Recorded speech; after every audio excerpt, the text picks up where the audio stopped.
Okay, so now we can move past social changes and talk about cultural changes.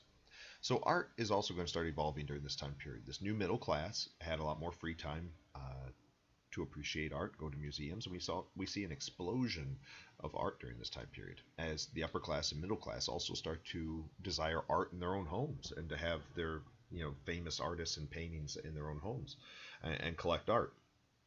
Some people during this time period also start collecting art from the antiquity, from ancient Greece and Rome, but new art is also going to be created. Music also explosions of music, especially with the record player coming out. All of the new musics and that you guys listen to, hundreds of different genres are also going to be developed during this time period.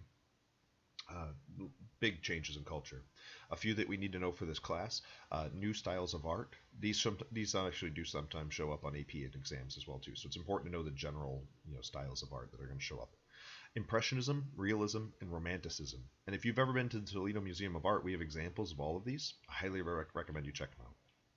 So the first style of art we need to learn about, Impressionism, and we have great examples of this in Toledo Museum of Art. So Impressionism is an impression of something, basically the feelings and emotions that come from things. It's not going to be realistic, it's going to be an emotional version of something. You've probably seen Starry Night. If you look out the window and this is what you see, there's something probably very wrong with you. This is not what an actual starry night looks like. This is an impression, the feelings and the emotions associated with a starry night and looking out at the night. You've probably seen the lily pads. We have some of these. We have at least one of these at Toledo Museum of Art by Monet. This is not what a river with lily pads look like, obviously, but it's your feelings and emotions and the impressions. Next style of art, realism. Realism is, spoilers, what is real. It's realistic art. Warts and all, that idea. This here is realistic. This is what a peasant, a working class agricultural laborer in the 19th century would have looked like. He's using basic tools. You can see his hands, which are rough, worn hands here.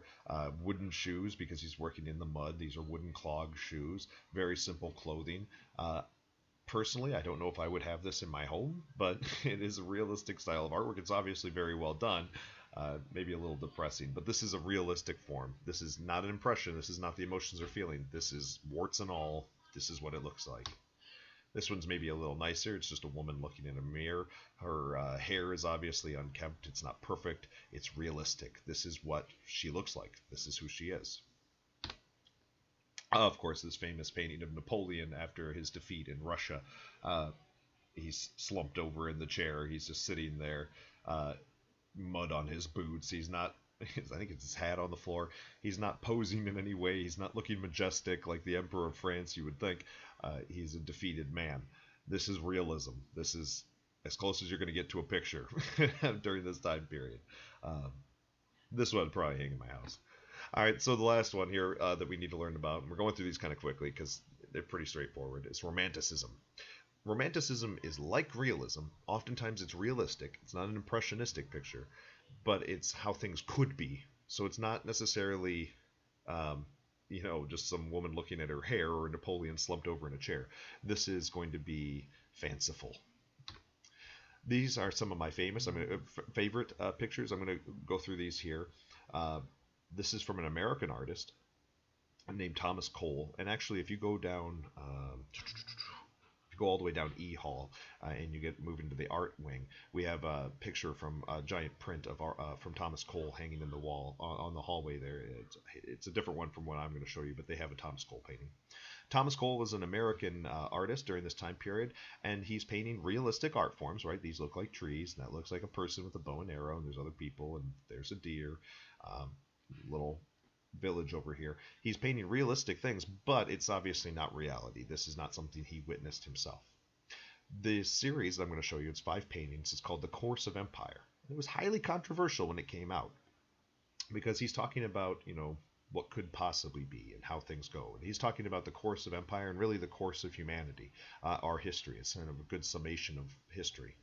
I want you to pay close attention to our friend the mountain back here because you're going to see this in all five paintings. It's going to be in slightly different places, but you'll be always able to pick it out. Okay. So anyways, here's the first stage of man where we're living in the natural world, right? We're little more than animals ourselves. We're using basic tools. We're hunting and gathering. We're living in simple villages, living basically in nature.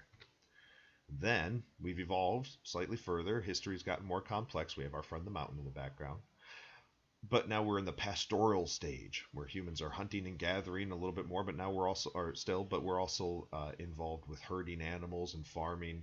We have more complex clothing, more complex human relationships. You see a child being reared here, and it looks like a mother and somebody maybe probably trying to teach them.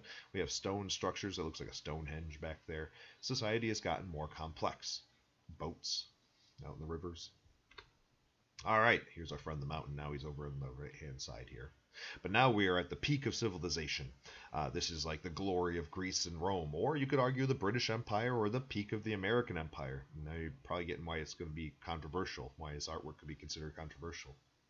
So he says that basically we go from primitive stages to moving into pastoral stages where we're slightly more advanced, and then we hit a societal peak where we have glorious structures and everything's beautiful and we live lives of luxury and comfort.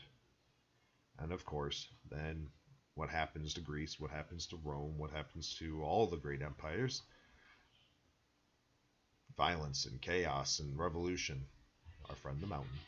But basically everything starts to collapse. I don't know what's going on here. This barbarian's maybe pushing this woman off the bridge, I don't know, or off the into the water here. This guy's just walking around with fire. The statue's lost its head. All the great structures are burning and everything's being destroyed. People are dying.